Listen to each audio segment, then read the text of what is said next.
Pada part 2 perhitungan analisis frekuensi curah hujan, kita akan membahas mengenai analisis distribusi frekuensi.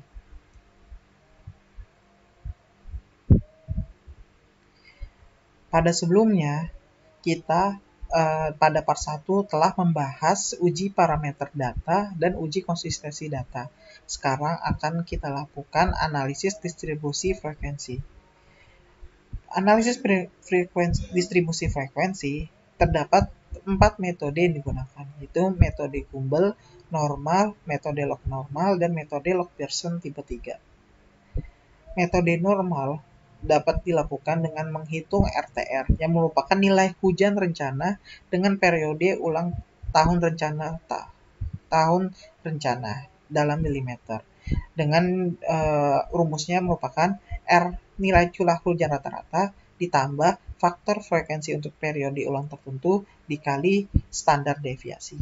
KTR atau faktor frekuensi kita dapati berdasarkan tabel faktor frekuensi reduksi metode normal dan log normal berdasarkan Suripin tahun 2004. Di mana terdapat P yang merupakan peluang, TR merupakan tahun rencana, dan KTR yang merupakan faktor frekuensi reduksi. Data curah hujan digunakan pada data tahun sebelumnya yang telah dipakai. Dengan kita dapati hasilnya, didapatkan jumlah curah hujan 2.548 mm, banyaknya data sebanyak 19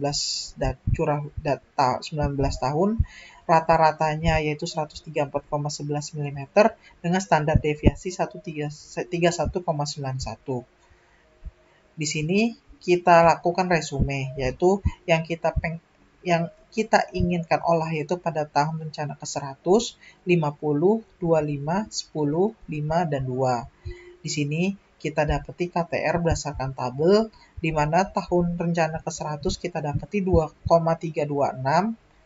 Nah, pada tahun rencana 50, dikarenakan pada tabel tidak ada, kita lakukan superposisi antara tahun 100 sampai tahun 40, yang kita dapati KTR-nya 2,021, pada tahun 25, kita lakukan superposisi pada tahun rencana 40 sampai 20, kita dapati KTR 1,724, pada tahun 10 kita dapati 1,282, pada tahun kelima kita dapati 0,842, dan pada tahun rencana kedua kita dapati KTR-nya 0. Lalu kita masukkan ke rumus yaitu R rata-rata yaitu 134,11 ditambah 2,326 dikali SR 31,91 hingga kita dapati tahun rencana RTR pada tahun ke-100 yaitu 208, pada tahun ke-50 199, pada 25189, pada 10175, pada tahun ke-5 161, dan pada tahun kedua 134. Pada metode Gumbel, rumus curah hujan rencana mirip dengan rumus normal. Berbedanya adalah pada faktor frekuensi atau KTR digunakan tabel faktor frekuensi reduksi metode Gumbel yang datanya dimasukkan adalah data SN yang merupakan nilai reduce standar deviasi dan YN yang merupakan nilai reduce mean. Di dalam perhitungan juga didapatkan YT yaitu nilai reduce variate. Nilai reduce variate sendiri merupakan perhitungan dari minus ln dikali TR tahun rencana dikurang 1 dibagi tahun TR atau tahun rencana. Nah, di sini dikarenakan pada tahun banyaknya data N sama dengan 19 tidak terdapat pada tabel, kita lakukan superposisi pada tahun ke-15 sampai 20 hingga kita dapati tahun ke-19 yaitu untuk SN sendiri 0,522 dan untuk YN 1,0566. Lalu kita lakukan pertama, kita dapati YTR perhitungannya sama dengan minus ln dikali tahun rencana dikurang 1 dibagi tahun rencana hingga kita dapati nilai YTR. Nah, di sini pada tahun ke-100 kita dapati 4,6001, pada tahun rencana ke-50 kita dapati 3,9019, pada tahun ke-25 kita dapati 3,1985 hingga pada tahun kedua kita dapati 0,36665. Lalu kita masuki dalam perhitungan KTR, yaitu YT dikurang YN dibagi SN, hingga kita dapati pada tahun ke-100 3,8597, pada tahun ke-50 3,1989, hingga pada tahun kedua minus 0,1472. Lalu kita masukkan ke dalam rumus RTR, di mana pada tahun rencana ke-100 kita dapati 257, pada tahun ke-25 kita dapati 215, dan pada hingga tahun kedua kita dapati 129 mm. Untuk metode log normal sendiri, perbedaannya adalah kita memasukkan log pada rumusnya, hingga menjadi log RTR sama dengan rata-rata log R ditambah KTR dikali S log R, atau standar deviasi dari log R. Nah, untuk nilai KTR-nya sendiri, seperti pada rumus normal, kita menggunakan tabel variabel reduksi Gauss.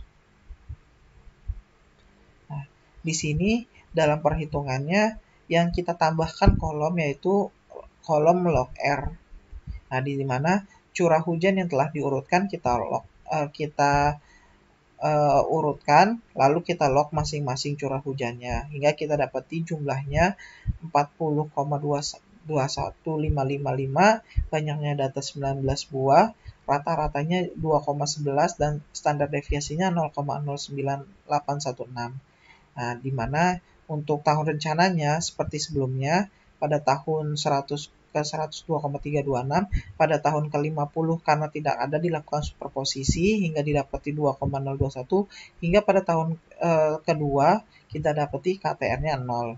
Nah, di sini kita masukkan rumusnya log RTR sama dengan log R ditambah KTR kali S log R, sehingga pada tahun ke-100 yaitu kita masukkan rata-rata log R yaitu 2,11661 ditambah KTR-nya 2,326 dikali S log R yaitu 0,09816.